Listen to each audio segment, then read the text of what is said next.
nous avons la parole de Dieu. Nous avons des Bibles chez nous, nous avons des Bibles à l'église. Parfois, ces Bibles-là sont remplies de poussière parce qu'on ne les ouvre plus pendant des semaines, pendant des mois. Nous nous sommes habitués à écouter la parole sur les téléphones, à écouter la parole sur les réseaux sociaux, alors que rien ne remplacera jamais la parole écrite dans la main d'un homme ou d'une femme qui se laisse inspirer par le Saint-Esprit. Amen. Nous avons besoin que la parole de Dieu revienne parmi nous rapidement et que cette parole puisse remplir nos cœurs. Nous allons nous réjouir ce matin autour de la parole de Dieu. Je crois que c'est ce que nous devons chercher aujourd'hui, puisque Dieu revient, puisque Christ revient chercher son Église, et par-dessus tout, le plus important de tout, c'est que le Seigneur nous a laissé sa parole. Et ce matin, nous allons laisser faire Dieu. Merci à Jésus, merci à Dieu, que Dieu soit béni, que Dieu soit glorifié. La parole de Dieu dit dans 1 Samuel 3, 1, je lis avec vous, 1 Samuel 3, verset 1er, le jeune Samuel était au service de l'Éternel devant Élie, et la parole de l'Éternel était rare en ce temps-là, les visions n'étaient pas fréquentes. En ce même temps, Élie commençait à avoir les yeux troubles et ne pouvait plus voir. Était couché à sa place. La lampe de Dieu n'était pas encore éteinte et Samuel était couché dans le temple de l'Éternel où était l'arche de Dieu. Alors l'Éternel appela Samuel et il répondit, me voici. Amen. Que Dieu soit béni. J'aimerais ce matin que nous revenions à la parole de Dieu. Nous sommes ici devant un temps où Élie, non pas Élie le prophète, mais Élie le sacrificateur, est en train de vivre un service avec son groupe de travail où il n'y a plus qu'un système religieux. Nous sommes en train de vivre ici une des églises apostates, bien sûr qu'à l'époque, il n'était pas appelé église. L'église arrivera après, si vous voulez, que Christ est mort et qu'il est ressuscité. Il a formé le corps de l'église, mais tout ce qui est arrivé à l'Ancien Testament, tout ce que les hommes de l'Ancien Testament ont vécu, la Bible dit que tout ce qui est arrivé sert pour nous d'instruction à nous qui sommes arrivés aujourd'hui à la fin des temps. Amen. Et nous sommes devant un temps difficile où nous vivons les temps où Élie, le sacrificateur, était en train d'être assis. Et la Bible dit d'Élie, le sacrificateur, que ses yeux commençaient à ne plus voir. Et la Bible dit qu'il était lourd et pesant. Ça veut dire qu'il ne voyait plus, qu'il était lourd et pesant. Il n'avait plus d'activité spirituelle. Il s'était auto-bloqué. Et Élie, le sacrificateur, ne travaillait plus spirituellement. Il travaillait seulement dans un système, si vous préférez, un système religieux. Et nous sommes en train de rentrer aujourd'hui dans les dernières minutes, dernières secondes où Christ va revenir et nous voyons qu'un système de travail est en train de prendre la place du spirituel. Au point que nous ne sommes plus habitués à écouter, je le disais hier, la croix, Bartimée, Jean 3,16, et nous sommes habitués à écouter de l'hébreu, de l'araméen, du grec, de la théologie, parler des étoiles, parler du cosmos, parler de tout ça, c'est très bien, mais nous voulons la croix. Amen. Nous voulons retourner à la simplicité. Écoutez, j'ai écouté, depuis que je suis chrétien, un seul homme qui a pu bénir mon cœur quand il parlait des étoiles, c'était Payon. Sorti de là, pardonnez-moi, j'écoute des astronautes parler. Ce n'est pas des choses spirituelles qu'ils en tirent. Cet homme-là, établi de Dieu, parlait des étoiles, parlait du ciel, parlait du corps humain, parlait de la médecine, et on en sortait quelque chose de spirituel. On ne peut pas tous être des païens. Pardonnez-moi. On doit s'attacher à ce que nous sommes. On doit s'attacher à notre ministère. Nous sommes ici dans un temps avec Élie le sacrificateur où il n'y avait plus qu'un système. La parole était rare, dit la Bible. Aujourd'hui, si tu dis la parole est rare, les gens disent frère, non, la parole n'est pas rare. Nous avons des missions, nous avons des réunions. La preuve est qu'on a une mission ici, on en a une à Montpellier, il y en a ailleurs, il y a plusieurs missions si vous voulez en même temps. Nous avons besoin plus que jamais de revenir à l'unité. Amen. Et puis si mes frères qui sont là font une mission la même semaine que moi, je vais décaler, je vais la faire avec mes frères. C'est pas comme ça qu'on doit travailler. Nous sommes aujourd'hui en train de voir dans un quartier se fait une mission, dans l'autre quartier se fait une mission à 2 kilomètres de différence. Est-ce normal? Non. Nous devons nous réunir plus que jamais à ce que la parole de Dieu soit proclamée. Le temps est difficile. Nous croyons que c'est par rapport à accumuler missions, séminaires, conventions, est-ce que tu veux qu'il va y avoir un résultat? Non, c'est autour de la parole de Dieu. Alors nous avons besoin vraiment de revenir à cette parole bénie du Seigneur, cette parole qui nous rattache autour de Jésus-Christ. Le temps était difficile. Ils avaient un système, mais la crainte de l'Éternel avait disparu. Le temps est périlleux, la crainte de l'Éternel est en train de disparaître du milieu de nous. Et quand je dis la crainte de l'Éternel, ce n'est pas la peur de Dieu. Parce que l'Église, le chrétien n'a pas peur de Dieu. La Bible dit, là où la crainte demeure, l'amour n'est pas parfait. Et là, il parle de la peur de Dieu. Ça veut dire que je vais servir Dieu, je vais prier, je vais chanter, je vais prêcher parce que j'ai peur, parce que Dieu serait quelqu'un qui va me frapper. Non. J'ai écouté quelque chose il y a à peu près un mois. Un garçon on lui a dit qu'il était appelé au ministère alors qu'il ne sentait pas cet appel. Et quelqu'un lui a dit, fais attention parce que tu risques gros en refusant l'appel de Dieu. Non. Dieu ne frappe pas et Dieu ne maudit personne. Dieu bénit. Est-ce que vous comprenez? On ne peut pas dire amen à toute parole de malédiction. Parce que Dieu ne maudit pas. Et un homme de Dieu ne maudit pas. Un homme de Dieu bénit. Un point, c'est tout. Et nous avons besoin de revenir à la réalité de ces choses-là. Un homme qui est appelé au service sait qu'il est appelé. C'est pas vrai, frère ancien? On ne peut pas être appelé par Dieu et ne pas savoir. Frère, tu es appelé. Frère, tu es appelé. Oui, mais Dieu m'a pas parlé. Oui, mais moi, je te le dis. Mais si, on le disait hier avec Patrick, c'est le concerné qui est premièrement au courant. Un jour, j'étais en Allemagne pour faire une mission, puis autour de la table, il y a une discussion qui a démarré. Puis un frère serviteur de là-bas disait que Dieu révèle des choses. Et j'ai dit, amen, Dieu révèle des choses. C'est bien vrai, les frères. Dieu révèle des choses. Il dit, Dieu peut me révéler que toi ici, tu dois monter un chapiteau et que tu dois faire une mission. Il dit, c'est bien. Mais il me dit, et puis si Dieu me l'a révélé, il faut le faire. Je dis, oui, mais attention. Avant que Dieu te révèle ce que j'ai moi à faire, je serai moi au courant et toi tu pourras me confirmer. Par exemple, me dire, fais, moi je crois que tu devrais faire une mission ici. Et là je te dirais que Dieu te bénisse parce que j'étais déjà averti de Dieu. Mais je ne peux pas faire ce que toi tu as reçu de faire et parce que c'est moi le choisi mais je suis pas au courant. Dieu n'agit pas de la sorte. Vous comprenez? Et puis aujourd'hui nous sommes fatigués des faux prophètes, des fausses prophétesses, de l'esprit de séduction, de l'esprit de Python qui est en train d'agir au milieu de l'Église. Et nous avons besoin rapidement de briser tout cela. Parce qu'aujourd'hui, la parole doit revenir. Il y a des gens qui ne supportent pas que tu dises que dans l'Église de Dieu, il peut y avoir un esprit de Python. Il peut y avoir un esprit de Python. À ce moment-là, on n'appelle plus Église. On appelle quelque chose qui s'est glissé comme le serpent au milieu d'un groupe qu'on appelle Église et qui se fait passer pour l'Église et qui à travers cet esprit de révélation, de divination, invente des choses, les transmet directement du trône de Satan. Et nous avons besoin que nos vies soient réglées par la parole de Dieu.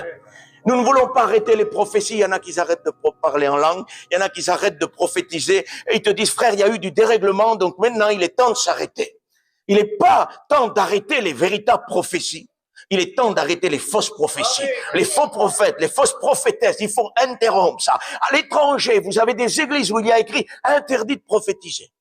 Pourquoi ils ont fait ça? Parce qu'il y avait tellement de dérèglements et tellement de faux prophètes qui faisaient irruption dans cette église qu'ils ont dit « c'est terminé, on n'accepte plus les prophéties ». Ce n'est pas de cette manière-là qu'il aurait fallu agir. Il aurait fallu marquer, on refuse tout esprit faux de prophétie. Tout faux prophète ici n'a pas sa place. Mais le véritable prophète, le véritable homme de Dieu a sa place dans nos églises. On est en train de voir ça. Frère, j'ai vu ça. Frère, Dieu m'a montré ça sur toi. Laisse Dieu me montrer ma vie et occupe-toi de ta vie. Amen. Nous avons besoin de ça. Nous avons besoin de ça. Écoutez, il y a aujourd'hui des personnes qui sont en train de déformer la parole de Dieu.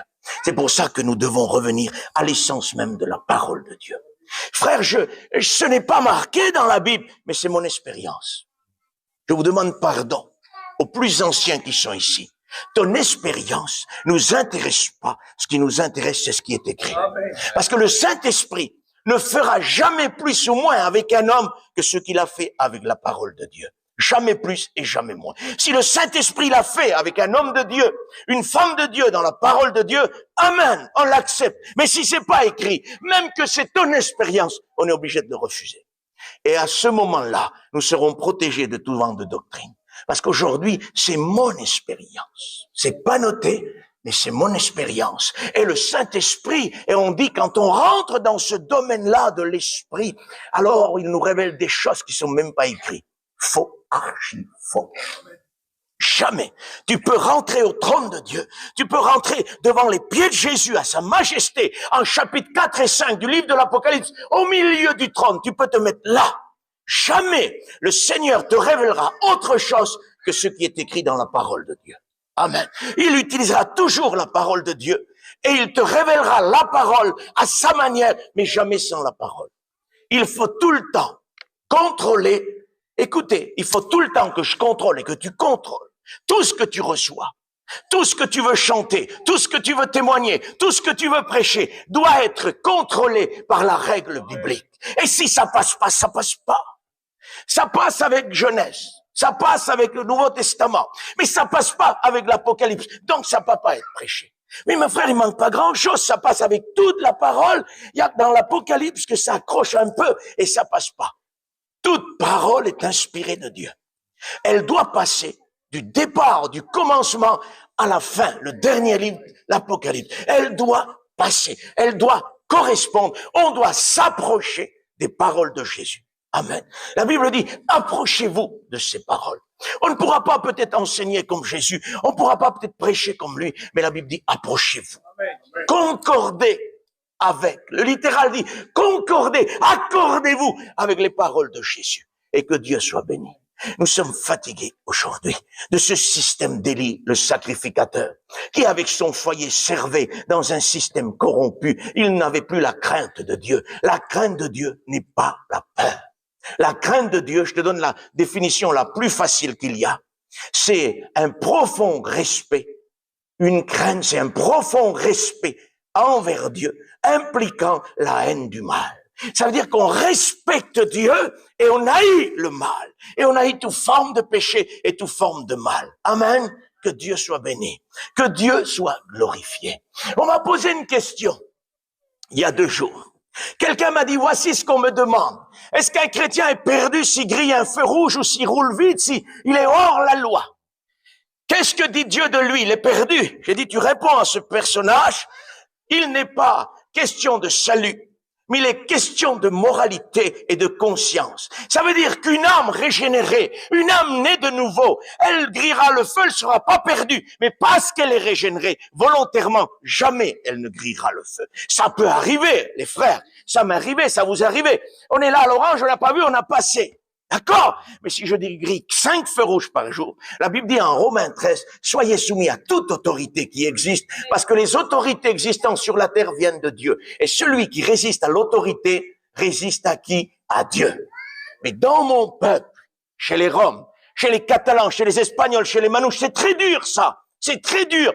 Mais quand on veut bénir notre cœur en Dieu, il faut faire ce qu'il y a à faire. Vous comprenez? Il y a des choses aujourd'hui qui impliquent la haine de ce qui est pas droit. Le monde aujourd'hui travaille pour tout ce qui n'est pas droit. C'est pas vrai, ancien?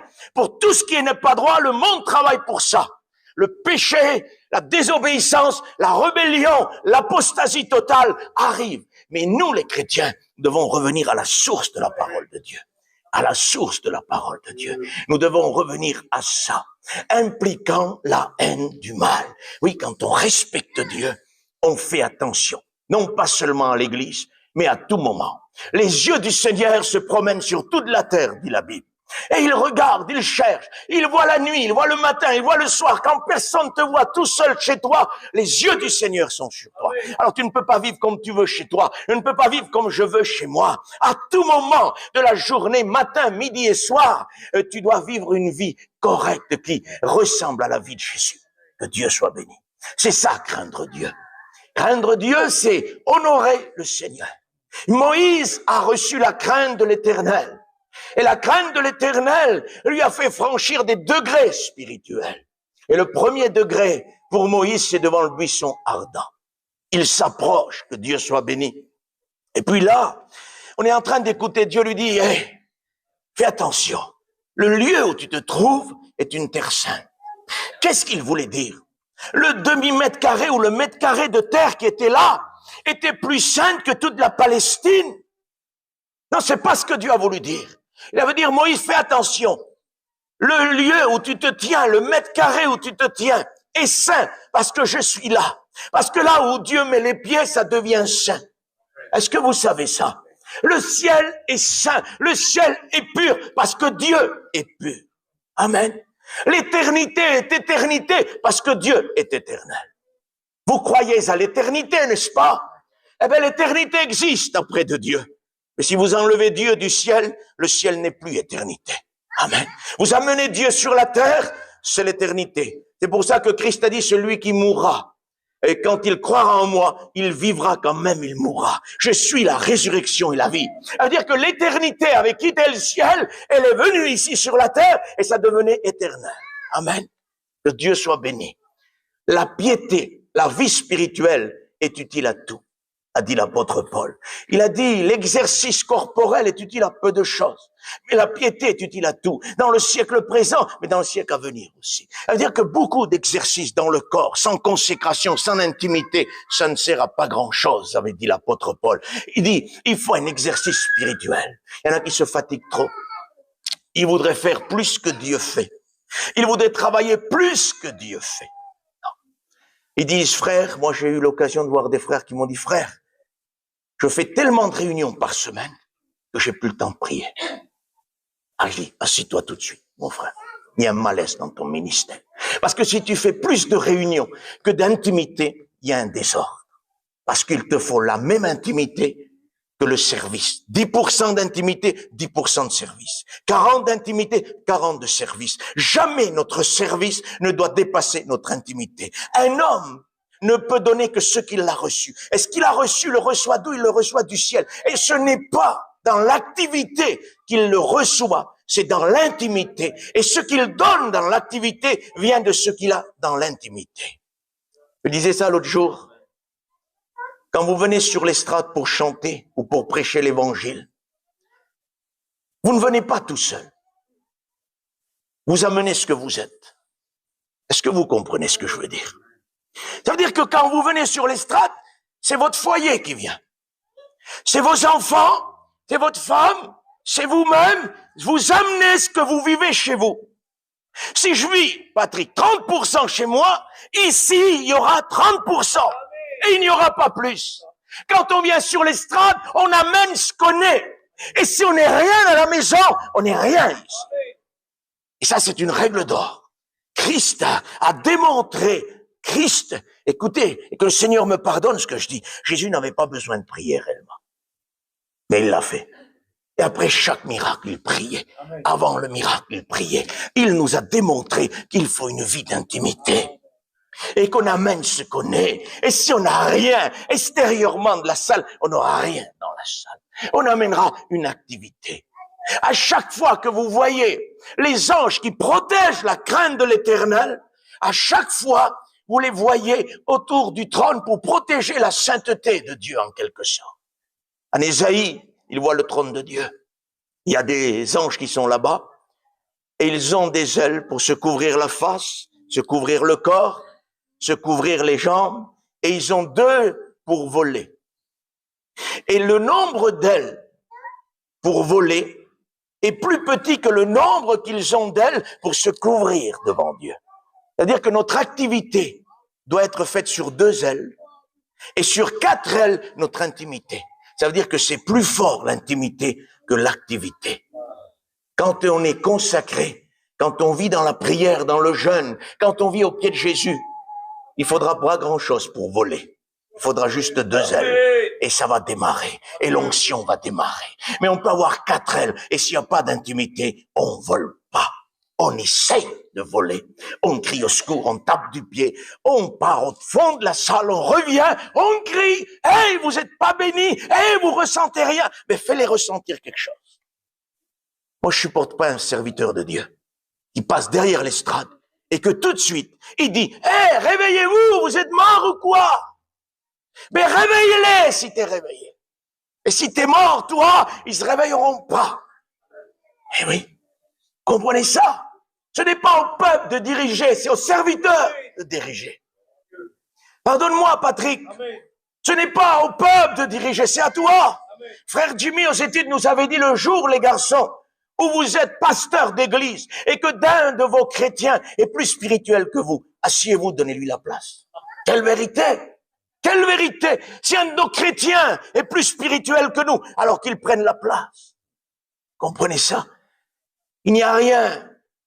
Ça fait pas, un pasteur d'église n'est pas plus grand que vous. Pardonne-moi, les frères, pardonnez-moi. Il n'est pas plus grand que vous. Mais il a une responsabilité plus grande que la vôtre. Et cette responsabilité, elle est donnée par Dieu. Elle se fait sous l'onction de Dieu. Savez-vous qu'on n'a pas le droit de chanter? Est-ce que je suis libre parmi vous ce matin? Savez-vous que d'après la parole de Dieu, parce que c'est pour ça qu'il faut qu'elle revienne. Parce qu'il y a trop de systèmes. Et Élie, le sacrificateur, avait un système, mais il n'avait plus les règles et les bases bibliques. Chacun faisait ce qui lui semblait bon. Un temps difficile. Chacun travaillait comme il croyait. Mais quand on revient à la base de l'écriture, aujourd'hui, dans le temps de la grâce, nous n'avons pas le droit de chanter un cantique, pas le droit de témoigner, pas le droit de prêcher sans l'onction de Dieu. C'est écrit où? C'est l'apôtre Paul qui dit ça. Il dit, nous ne servons pas sur l'ancienne alliance, mais nous servons sous la nouvelle alliance de l'esprit qui vivifie. Parce que l'ancienne alliance, c'est la lettre qui tue. Mais nous, il dit, nous servons sous la nouvelle alliance de l'esprit qui vivifie, de l'onction qui donne la vie. Alors, on n'a pas le droit de porter un message sans onction. Écoutez, si l'onction n'est pas là, au bout de 5 minutes, et je suis gentil ce matin, si un prédicateur, si un chanteur prend la place, et qu'au bout de 5 minutes, pour être gentil, parce que normalement, dès que tu as salué l'assemblée, l'onction doit venir. Au bout de 5 minutes, si l'onction n'est pas là, il faut tout faire, faut prier, faut sortir du labyrinthe et ne pas mener l'église dans le labyrinthe. Parce que quand il n'y a pas d'onction, les gens ne comprennent pas et tu ne comprends pas et je ne comprends pas. Il faut l'onction de Dieu. Un temps d'éveil, plus de crainte de Dieu. Il n'avait plus honte de Dieu. Il se permettait de faire le péché là, à la tente d'assignation. À l'entrée de la tente d'assignation, dit la Bible, Ophni et Phiné, les 2 fils d'Élie, commettaient le péché. Et des péchés horribles, je ne peux même pas les citer. Tu connais la parole et tu sais les péchés qu'ils faisaient. Mais c'est à l'entrée de la tente d'assignation. Sais-tu où se trouve la tente d'assignation? Quel est cet endroit? Il est signifié par la parole en Exode 40. C'est là où Moïse ne pouvait pas rentrer dans la tente, dit la Bible, tellement que la présence et la gloire de Dieu étaient puissantes. Moïse ne put pas rentrer. Moïse, c'est l'homme que Dieu parlait face à face. Dieu a dit de Moïse, avec Moïse, ce n'est pas comme avec les autres hommes. Avec Moïse, je parle face à face, que c'est bon. Il parlait face à face avec Moïse, mais là, ce Moïse-là, qu'il parlait face à face avec Dieu, ne peut pas rentrer dans ce lieu-là, parce que tellement la gloire de l'Éternel est grande, qu'il ne peut pas rentrer. J'aimerais vous dire quelque chose. Qu'est-ce qui s'est passé? Qu'est-ce qui est arrivé au peuple pour qu'au même endroit où Moïse ne pouvait pas rentrer à cause de la présence de Dieu, les fils d'Élie peuvent se permettre de commettre le péché? Qu'est-ce qui s'est passé? Qu'est-ce qu'il y a eu entre-temps? Il y a eu qu'entre-temps, Moïse était un homme qui craignait l'Éternel. C'était un homme qui respectait Dieu. Et plus il respectait Dieu, plus Dieu s'approchait de lui. Et plus nous respecterons Dieu, plus Dieu s'approchera de nous. Et ici, tellement qu'ils n'ont plus respecté Dieu, tellement qu'ils n'ont plus honoré l'Éternel, et qu'ils n'avaient plus la crainte de l'Éternel n'était plus parmi eux. La lampe de l'Éternel était prête à s'éteindre. Et la parole de l'Éternel était rare. Alors aujourd'hui, parmi nous, tellement que nous nous sommes habitués à ne plus honorer Dieu, mais honorer Dieu, l'aimer, l'adorer, c'est une chose extraordinaire. Vous savez ce qui se passe aujourd'hui? On adore plus les hommes que Dieu. La Bible dit honorer de tels hommes, mais on n'adore pas les hommes. Le frère ancien l'a dit hier. Nous honorons de tels hommes, dit la Bible, honorez-les, mais adorez Dieu. Nous sommes capables d'honorer des hommes et nous ne sommes pas capables d'honorer Dieu. Le livre de Malachie, Dieu est en train de parler et Dieu va dire, si je suis votre Père, parce que le problème est là, si je suis votre Père, et Dieu a dit autre part, si je suis votre Père, vous serez pour moi des fils et des filles, mais il dit, soyez saints car je suis saint. C'est une condition. Et en Malachie dit, si je suis votre Père, où est la crainte qui m'est due? Où est le respect de mon nom? Si je suis votre Père. Et aujourd'hui, dans les églises, j'aimerais poser la question. Si Dieu est notre Père, où est la crainte de l'Éternel? Où est le respect envers Dieu? Où est la parole de Dieu parmi nous? Parce que la parole de Dieu est en train de se faire rare. Pasteur, la parole de Dieu n'est pas rare. Il y a plein de prédications dans les églises, dans les missions, sur les réseaux sociaux, sur tout ce que tu veux, Facebook, Instagram, Zello, ce que tu veux, TikTok. Formidable ça, pasteur ancien, TikTok. L'église est sur TikTok aujourd'hui. C'est quand même inquiétant. Savez-vous pourquoi? Parce que TikTok est un réseau social qui a produit des meurtres. Il y a eu des challenges de données qui ont poussé des jeunes à se suicider pour rien du tout. Et l'église est en train de se virtualiser sur ça. L'église est en train de prendre la place sur ça. Non, l'église n'a pas sa place sur TikTok. L'église a sa place au trône de Dieu. Amen. Les réseaux sociaux sont en train d'empoisonner l'église. Nous avons besoin de revenir à la parole. Nous avons des prédications, frères. La parole est toujours là. Non, la parole était rare et les révélations n'étaient pas fréquentes. Et c'est ce qui nous arrive. Il y a abondante de paroles. Pasteur du Pérou, d'Amérique, de Russie, de tout ce que tu veux. En 2 secondes, c'est sur ta boîte de téléphone. Et tout est dedans. En 2 minutes, t'es pas content du pasteur Tuerto, pardonne-moi, ancien. T'es pas content de lui? Voilà en Russie. Ah, voilà le pasteur là. Tuerto, lui, ça va pas ce qu'il dit. Ouais, mais Tuerto, il dit ce qu'il a écrit là, dans la parole de Dieu. Et l'autre est en train de dire et de répondre à ton cœur. Parce que la Bible dit, si quelqu'un est pris d'idolâtrie, moi, l'Éternel, je saisirai le prophète et je lui donnerai une parole qui n'est pas véritable. Et là, il sera touché dans son idolâtrie. Et il rattrapera. Et si vous voulez, le temps qu'il a perdu, il va voir qu'à un moment donné, au bout d'1 mois, 2 mois, 10 ans, 16 ans, il s'est trompé. Il reviendra. Mais dans combien de temps? Quand on n'est pas content d'un pasteur, on quitte les églises aujourd'hui. Et encore, à la rigueur, quand on va dans une autre église, encore. Et parfois, on rentre chez soi, et notre chez soi, on l'appelle notre église. On participe plus à la Sainte Seine. On participe plus à la communion fraternelle. Et nous disons, nous avons notre pasteur sur Internet. On ne prend plus le pain et le vin, mais bon, en Amérique, ils prennent tous les 2, tous les 3 mois, donc c'est pas grave, de temps en temps. Non, c'est grave. C'est grave. Il faut rompre le pain. C'est un message de Jésus, c'est un enseignement de Christ. À chaque fois que vous vous réunissez et que vous fractionnez le pain, vous vous souvenez que je reviens et vous mettez en mémoire que je suis mort à la croix du Calvaire. Et ce n'est pas sur un réseau social que tu pourras faire ça. J'ai prêché un jour sur Facebook dans une église. Et après, un frère est venu me voir. Tu sais, frère, il n'y a pas que du mauvais. Ouais, mais dans la Bible, il n'y a que du bon. Eh oui. Il n'y a pas que du mauvais. Ouais, mais on ne peut pas enlever le fait qu'il y a du mauvais. Et il y a plus du mauvais que du bon. Et il m'a dit, tu sais, moi, mon beau-frère est rétrograde. Et s'il n'y avait pas Facebook, parce qu'il faisait Facebook live dans l'église. C'est bien, chacun fait ce qu'il veut. Il faisait ça dans l'église. Il dit, s'il n'y avait pas Facebook live, mon beau-frère rétrograde, ça fait 2 ans qu'il est rétrograde, je vais te dire que tous les dimanches, il a son culte. Ah oui. J'ai dit, écoute-moi bien. Il aurait mieux fallu pour ton beau-frère qu'il n'ait pas Facebook live pendant 2 ans chez lui et qu'à un moment donné, il fasse ce qu'il est dit dans l'évangile, le fils prodigue rentre en lui-même et là, il se rend compte qu'il a commis une erreur et là, il dit, j'ai péché contre le ciel et contre toi. Et il se souvient que dans la maison du Père, il y a du pain en abondance et qu'il revienne parmi nous au lieu de finir sa course perdue rétrograde. Voilà ce que font les réseaux sociaux. Les réseaux tellement élevés des hommes, tellement adorés de l'Église aujourd'hui, des serviteurs de Dieu qui sont en train de combattre. Quand tu parles de Facebook, réseaux sociaux, ils sont en train de te combattre. Nous avons besoin de revenir à Dieu. Nous sommes allés trop loin avec les réseaux sociaux. Les réseaux sociaux auraient pu donner un coup de main à l'Église. Vous savez comment? Si on aurait été équilibré. Équilibré. On va trop loin. 24 sur 24. Réseaux sociaux. Réseaux sociaux. Il y en a un qui se lève le matin, réveil. Omelette à midi. Le soir, course.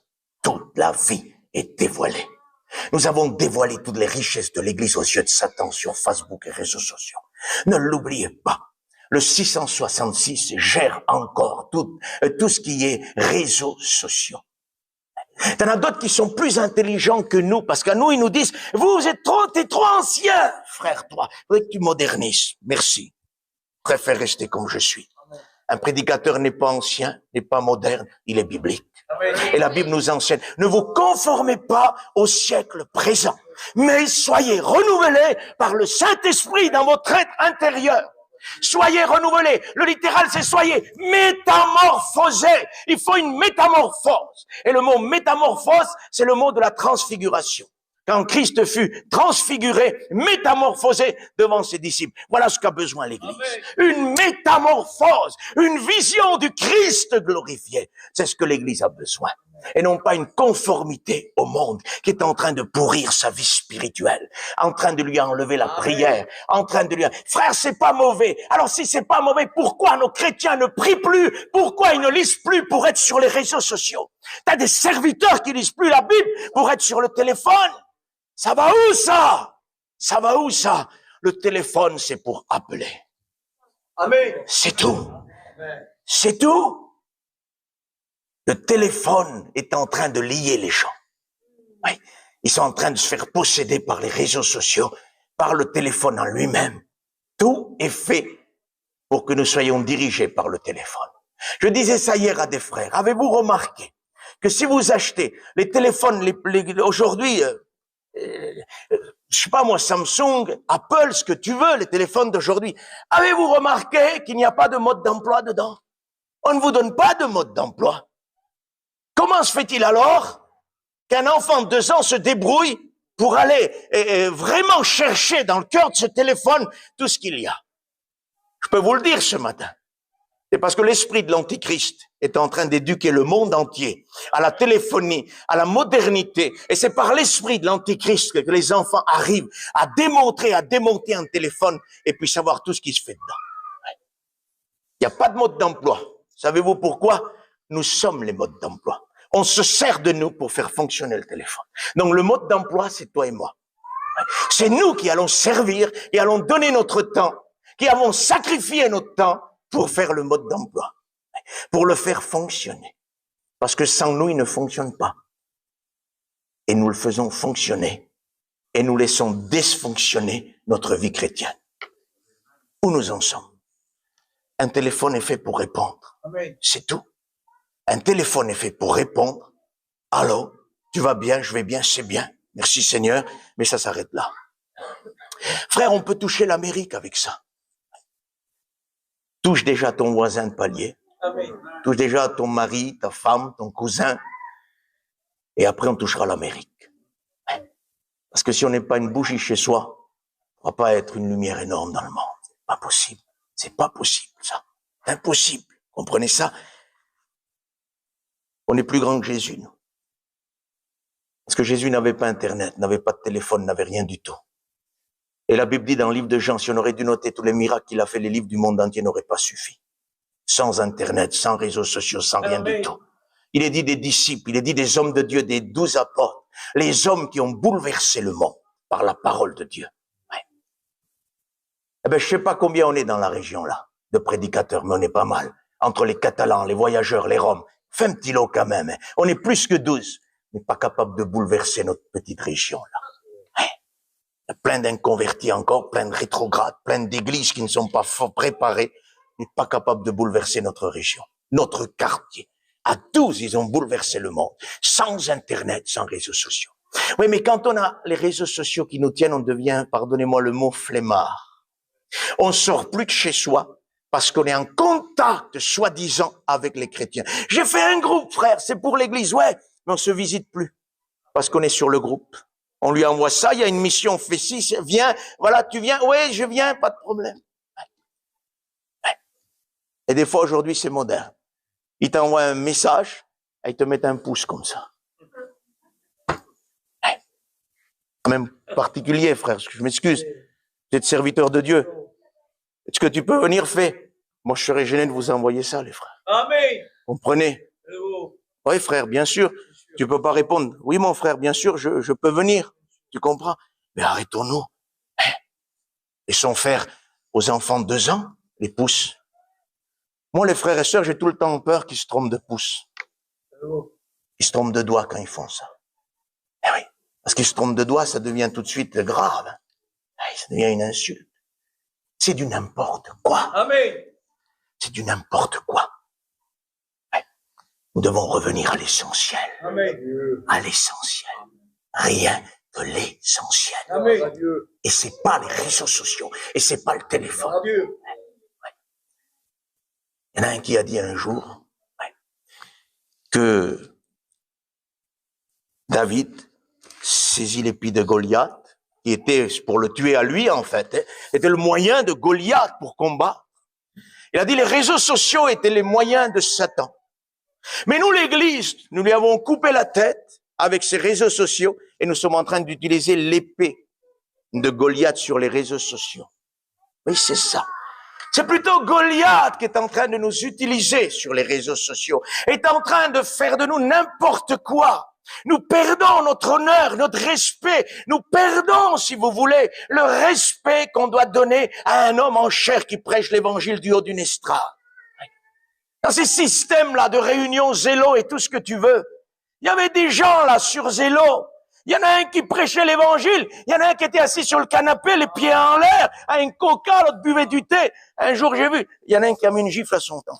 Tais-toi, j'écoute le pasteur. Ça fait un bruit, je te dis pas. Ça a servi à enlever le caractère sacré d'un homme qui prêche. Parce qu'un homme qui prêche du haut d'une estrade, c'est un caractère sacré, ça. Pas l'homme lui-même, mais parce que Dieu est présent. Et ce lieu était redoutable. Je peux continuer quelques instants. Le temps d'Élie était un temps particulier où la parole était rare et que des systèmes ont remplacé la parole de Dieu. Nous sommes en train de vivre ça. Les systèmes ont remplacé la parole sainte du Seigneur parmi nous. Nous avons toujours des versets que nous envoyons sur les plateformes virtuelles. On virtualise l'Église alors que l'Église est véritable. Elle est bâtie par le Seigneur. C'est du virtuel. On passe du temps à envoyer des versets, des requêtes de prière. Gloire à Dieu, je le fais, vous le faites, mais arrêtons, pas 24/24. Écoutez, l'Église ne s'est pas bâtie avec ça. La parole de Dieu dit en Acte 3 qu'ils étaient tous réunis, que maintenant le nombre des convertis s'élevait à 3000 âmes. Ils persévéraient ensemble dans la fraction du pain et non pas dans l'écoute sur Internet de la parole de Dieu sans la fraction du pain. Non, ils fractionnaient le pain ensemble, ils demeuraient dans l'enseignement des apôtres, ça, c'est la parole de Dieu. Et ils se réjouissaient ensemble, et ils partageaient leurs biens ensemble. Ça, c'est le fondement de l'Église, ça. Et l'Église doit rester dans la même donnée que la parole de Dieu. Où en sommes-nous aujourd'hui? Où en sommes-nous? Qu'en es-tu de ta vie? Qu'en est de ma vie? Qu'est-ce qui est devenu ma vie? Seigneur, nous avons besoin, plus que jamais, de sortir de ces réseaux sociaux-là, de ces systèmes-là. Impossible. Écoutez, il y en a qui, un jour, quand il y avait le confinement, un frère qui m'appelait, il m'a dit, veux-tu faire une réunion sur Zoom ou Zello, je sais plus moi, ce que c'était. Il dit, frère, non, je fais pas de réunion là-dessus, Dieu m'a demandé de rester tranquille dans ma chambre, je reste tranquille. Et j'ai dit juste ça, j'ai respecté chaque personne qui faisait ce qu'il avait à faire. Mais le frère l'a pas très bien pris. Il m'a dit, tu sais frère, il faut avoir de l'amour. C'est grave de dire ça. C'est grave de déclarer ça. Parce que quelqu'un qui n'a pas l'amour ne peut pas prêcher. Donc c'est comme s'il m'aurait dit, ne prêche pas, en quelque sorte. Tu vois. Et frère, il faut avoir l'amour. Il dit, ouais. Parce que les gens ont besoin de la parole de Dieu. Alors, on a besoin de leur transmettre ça. Oui, parce qu'attendez, hein, on a attendu quand même 7 ou 8 mois, 1 an pour leur transmettre ça. Pas du tout. Au premier confinement, 3 jours après, les plateformes Zello, Zoom étaient occupées par l'Église. Je ne dis pas qu'ils l'ont été formés, ils ont été occupés parce que Zello et Zoom sont des plateformes souillées du monde corrompu. C'est là-bas où la plus grande débauche existe dans le monde entier, où il y a des débauches en groupe qui se montrent aux yeux du monde entier, et nous avons déplacé l'Église sur ce genre. Il y avait une réunion d'église pendant le confinement, une prédication se faisait, puis à un moment donné, était sur la région de Bordeaux, je crois, je m'en souviens plus exactement, il paraît que des images atroces sont apparues au milieu de tant de chrétiens qui regardaient, et ils ne pouvaient plus sortir ça de là. Tu te rends compte, mon frère, des images absurdes, de péchés découverts aux cieux. Ils ne pouvaient plus enlever ça. Il y en a qui disaient, Satan est venu brouiller notre réunion. Non, non. C'est nous qui sommes allés brouiller. Amen. Sans Zoom et Zello. Parce que c'est des plateformes qui sont souillées à l'origine, ça. Ouais. Non, ça servait pour les docteurs, ouais. Mais les docteurs, ils faisaient pas que la médecine là-dessus. Ils mettaient et toute la souillure qui peut exister. Et toute la souillure du monde était là-bas. Il n'y avait pas que des docteurs. Ouais. Et qu'est-ce qu'on fait aujourd'hui, nous? On transporte l'Église sauvée au sang de l'agneau et on la met là-dessus. Ouais. Ils ont besoin de la parole, frère. Amen. Écoutez, quand j'ai raccroché, j'ai tout le temps dit, et je le dirai tout le temps, un homme têtu est un homme dangereux. Alors je me suis mis dans ma chambre, comme chaque frère, et j'ai dit, Seigneur, je suis devant toi. Peut-être que le frère a raison. Je demande pardon si j'aurais dû le faire, et si je le fais pas. Parce que j'ai peur d'être têtu. Parce qu'on devient dangereux. Quand parfois on croit savoir et qu'on ne sait pas. Vous comprenez ça? Mais c'est quand on se met devant Dieu que Dieu nous dit, tu as raison ou tu n'as pas raison. Parce qu'il sait parler, le Seigneur. Et là, j'ai dit, Seigneur, je demande pardon, j'aurais peut-être dû le faire. Et puis le Seigneur a commencé à me questionner. J'aime quand le Seigneur me questionne. Amen. C'est merveilleux. Il m'a dit, qu'est-ce que les gens disent? Il dit, les gens disent qu'ils ont besoin de la parole de Dieu. Et le Seigneur a commencé à me dire, ils ont besoin de la parole de Dieu. J'ai dit, oui, Seigneur. Il m'a dit, alors, s'ils ont besoin de la parole de Dieu, Jean 1, verset 1er, la parole au commencement était avec Dieu et la parole était Dieu. Alors s'ils ont besoin de la parole, qu'ils rentrent dans leur chambre, qu'ils ferment la porte et ils ont la parole de Dieu. Je suis là, moi, ressuscité. Dans la chambre, ils peuvent me trouver. Mais ce n'est pas ma parole qu'ils cherchent. Ils cherchent le système religieux, m'a dit le Seigneur, qu'ils avaient avant. Ils ne peuvent pas s'en passer. D'ailleurs, le Seigneur m'a dit, regarde bien, sur les réseaux maintenant, c'est une prière, 2 cantiques de chanter, la prédication. On prie pour la réunion, on refait la réunion, mais sur les réseaux sociaux. Et le Seigneur m'a dit, reste tranquille, dans ta chambre, parce qu'après que ça va s'ouvrir, il va falloir prêcher. Amen. Ouais, il va falloir prêcher. Et pour donner, il faut recevoir. Reste là, tranquille, ferme la porte derrière toi. Que Dieu nous aide, que Dieu nous fasse grâce. Ils ont besoin de la parole. Dans ces 2 ans, quelle amélioration a-t-on vu dans l'Église? Aucune. Aucune. Et pourtant, où la parole prêchée par la révélation du Saint-Esprit est donnée, il y a des transformations immédiates. On n'attend pas 2 ans. C'est immédiatement que le Seigneur transforme. Est-ce que vous comprenez ça? Qu'est-ce qu'il faut faire, frère? Qu'est-ce qu'il faut faire? Il faut éteindre les téléphones. Il faut éteindre les réseaux. Il faut détruire tout ce qui nous vole le temps. Ça nous vole le temps. Ça nous vole le temps. Nous avons besoin du temps. Parce que le temps est court. Christ revient chercher son Église. Mes frères, tu sais, j'ai Facebook, moi. Exagère, ben enlève-le. Enlève-le. Je peux pas le remettre parce que toi tu l'as, je peux pas le mettre parce que tu l'as. Donc tu l'enlèves si tu veux. Moi je donne pas d'ordre. Serviteur de Dieu ne donne pas d'ordre, il donne des conseils, des instructions, des édifications de la part du Saint-Esprit. Mais par contre, j'ai vu dans des réunions que à cause que les gens ont déposé Facebook et réseaux sociaux, leur vie chrétienne s'est développée. Éteins les réseaux sociaux. 15 jours après, contrôle ta vie spirituelle. Et tu vas voir ce qui va changer. Ce qui va changer, c'est que tu vas revenir comme nous étions. amoureux de la parole de Dieu, passionné de la parole de Dieu. Tu ne perdras plus du temps. Plus du temps. Ouais. Écoutez, pour être libéré de Facebook, il faut que les liens se coupent. Comment ça, frère? Tu voudrais dire que quelqu'un qui a Facebook est lié? Eh bien, c'est-à-dire, je vais t'expliquer. Quelqu'un qui a Facebook et tous les 15 jours, il regarde Facebook, il n'est pas lié. Mais celui qui matin, soir, midi, dans la nuit, se lève pour ouvrir Facebook et réseaux sociaux, est-ce que tu veux rajouter? C'est un homme et une femme liés par ça. Pourquoi dit-on que celui qui fume est lié? Parce qu'il fume tout le temps. Matin, midi, soir, il se lève la nuit pour fumer. C'est pas vrai, toi, Erto? Il se lève pour fumer. S'il n'est pas encore chrétien, qu'est-ce qu'il fait? Il vient à la réunion pour écouter l'évangile, à moitié du message, il risque à ce que ce moment-là, Dieu le touche, mais obligé de sortir. Il est lié. T'en as dans la réunion. Dieu est en train de leur parler pour l'éternité. À un moment donné, ils enlèvent le téléphone, ils te l'ouvrent là. C'est comme celui qui sort pour fumer. Il ne peut pas résister. Ils sont en train d'être pris. Ils sont en train de filmer la réunion pour quelqu'un d'autre. Filme pour toi. Ferme le téléphone, c'est toi qui es là. Et que Dieu t'aide. Comprenez ça? Alors quelqu'un qui se lève la nuit, qui vient à la réunion avec son téléphone et qui l'ouvre parce qu'il ne supporte pas de pas l'ouvrir, c'est quelqu'un qui a besoin d'une délivrance.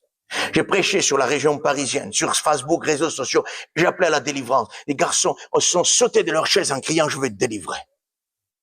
Leur vie chrétienne change. Leur vie chrétienne est bouleversée. Est-ce que vous comprenez ça?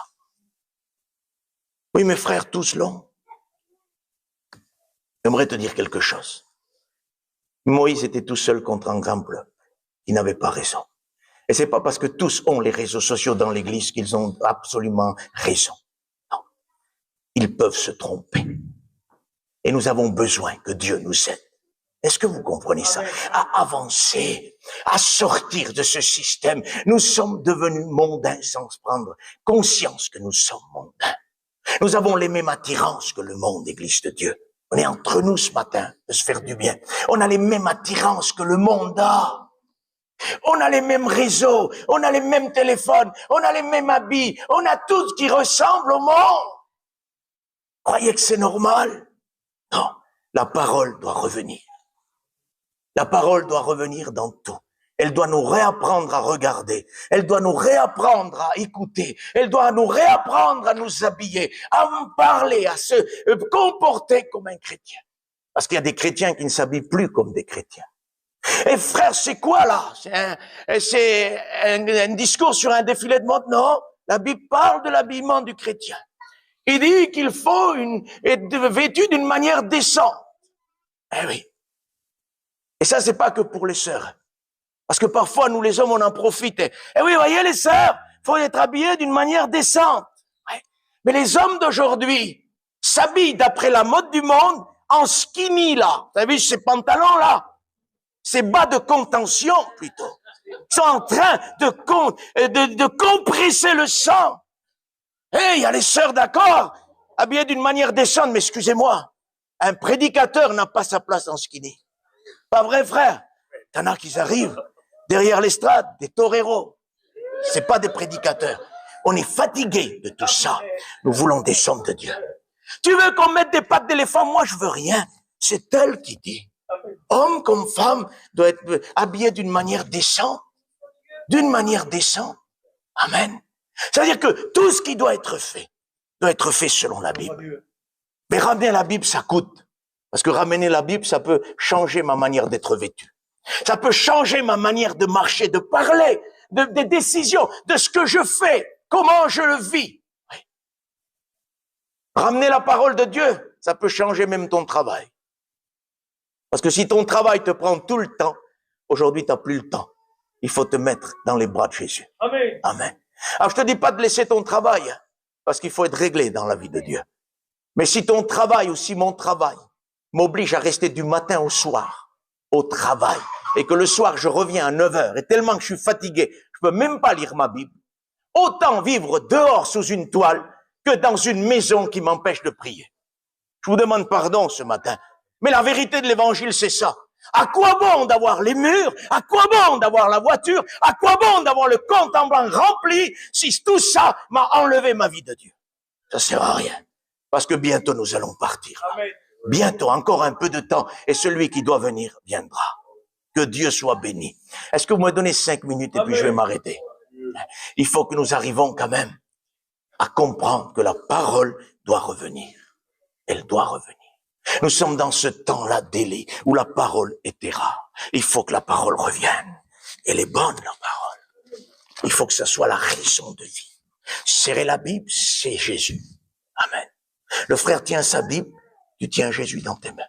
Il a dit, je suis la parole. Amen. Amen. Et nous l'avons dit hier, la parole a été crucifiée. C'est Christ la parole, aspergé de son propre sang, pour qu'aujourd'hui nous soyons bénis. Il a quitté le ciel pour porter la parole. C'est pour qu'elle reste parmi nous jusqu'à la fin. Jusqu'à la fin. Parce que la parole de Dieu, elle doit demeurer jusqu'à la fin. Les fils d'Élie, Ophni et Phiné, et je vais finir avec ça, on n'a plus le temps, il est bientôt au moins le quart. Ophni et Phiné étaient des hommes corrompus, et des hommes de chair. Savez-vous pourquoi?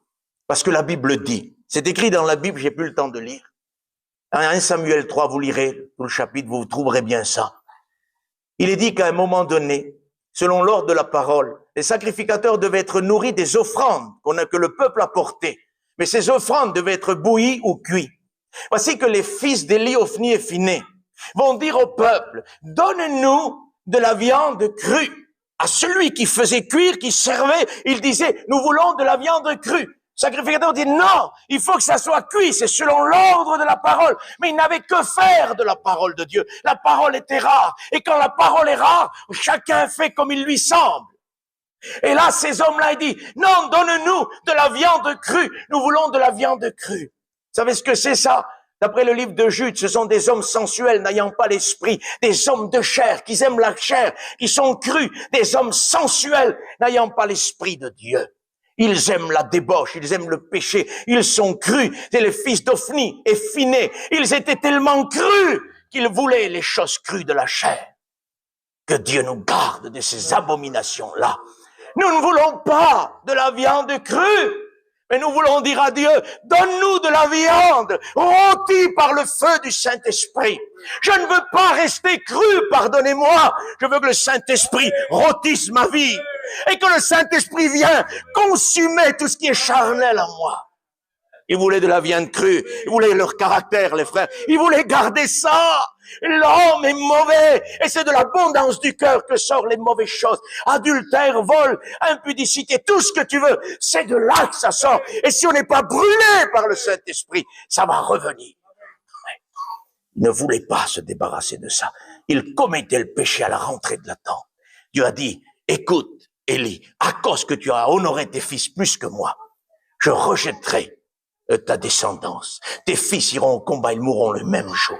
Et tu seras frappé. Le jugement de Dieu frappe quand il y a le péché.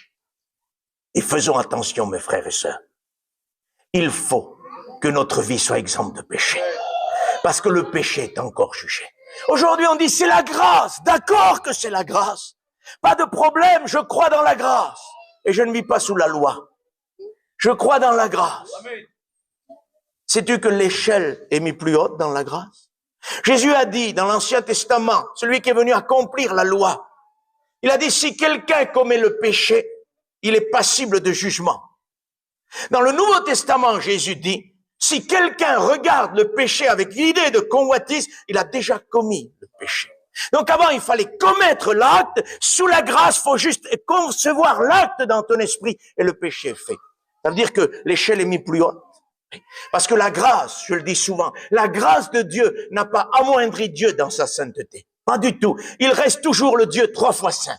Amen. Le Dieu 3 fois saint de la loi, c'est le Dieu 3 fois saint de la grâce. La grâce n'a pas changé Dieu. La grâce m'a changé. Tite 2:11, la grâce de Dieu, source de salut, elle nous a sauvés. Amen. Et puis le texte continue. Elle nous enseigne, païdéna, enseignement venu du ciel. La grâce m'a changé, mais elle n'a pas changé Dieu. Dieu est resté ce qu'il est. Il est 3 fois saint. Et on ne peut pas, dans le temps de la grâce, vivre comme nous voulons, parce que nous sommes dans la grâce. Ben oui, frère, mais tu t'éloignes, là, la grâce, c'est le pardon, ouais. Ananias et Saphira, livre des actes, création d'église, venue du Saint-Esprit.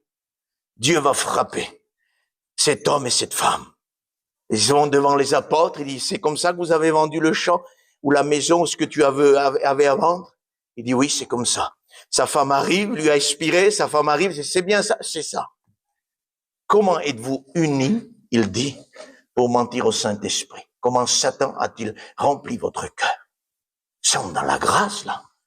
Pourtant, Dieu a frappé. Pourquoi aujourd'hui il y a des gens qui mentent? Il y a des gens qui vivent dans le péché. Et puis il n'y a rien qui se passe. Ils ne sont pas frappés. Je peux vous le dire ce matin? C'est parce que nous vivons le temps d'Élie le sacrificateur, où la gloire de l'Éternel était partie. Parce qu'à un moment donné, je finirai avec ça. La Bible dit que la gloire de l'Éternel est partie. Ikabod. La gloire s'en est allée. Ça veut dire, comme Dieu est parti, il pouvait œuvrer dans le péché. Puis il n'y avait pas de jugement immédiat. La différence entre Élie et ses fils, c'est que la gloire était partie avec Ananias et Saphira, la gloire venait. Elle s'installait. Et là, Dieu a frappé. Alors faisons attention. Si la gloire revient dans ton foyer, si la gloire revient dans mon foyer, il faut à tout prix vivre une vie de sainteté. Amen.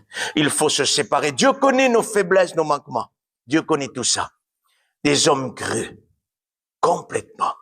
Ils voulaient le péché. Puis là, la parole de Dieu nous dit, je finis avec ça, pasteur. 5 minutes, je vais finir. Prenez patience. Je vous en supplie. Ces quelques minutes peuvent déterminer le reste de votre vie. Parce que la parole de Dieu chante les cœurs. La parole est véritable dans les cœurs. Il y a cette histoire-là. Ces hommes s'en vont à la guerre, et je peux pas maintenant détailler tout ça. Ophni et Phinehas s'en vont à la guerre contre les Philistins. Ils vont échouer. Et puis là, ils pensent qu'il y a l'arche de l'alliance et puis que c'est le moment de la ramener. Parce que quand un homme, je disais hier, ancien, n'a plus de succès, c'est là qu'il pense que Dieu serait bien d'être avec lui. Parce qu'il a plus de succès. Mais tant que c'est le maestro, tant qu'il a le succès, il oublie que Dieu est le premier dans sa vie. Mais là, ces hommes-là ont pensé que s'ils amènent Dieu, ils vont remporter la victoire. Mais voilà qu'ils amènent la présence de Dieu, ils amènent l'arche, ils amènent la parole de Dieu. Mais ça ne marche pas. Les Philistins vont encore gagner et ils vont saisir l'arche de l'alliance. Pourquoi alors ça marche pas? Ils ont amené la parole, le bâton d'autorité. Savez-vous pourquoi? Parce qu'on ne se sert pas de la parole au profit de notre gloire. On s'en sert pour l'honorer. Amen. Amen. Tandis que l'on amené pour se servir de la parole, pour une puissance, pour qu'il soit élevé et remporter la victoire d'un bénéfice personnel. Et la parole n'est pas un bénéfice personnel. La parole, c'est ma vie. C'est ma raison de vivre. C'est ta raison de vivre, la parole de Dieu. On ne s'en sert pas. Ils s'en ont servi. La parole est partie vers les Philistins. Nous sommes en train de voir aujourd'hui, parmi le peuple de Dieu, une puissance de Satan qui est en train de saisir la véritable parole que nous avions et qui est en train de la transporter, de la garder loin de notre peuple. Nous voulons qu'elle revienne. L'arche, la parole n'a pas sa place chez les Philistins. Il faut qu'elle revienne parmi nous. Il faut qu'elle revienne parmi nous au nom de Jésus.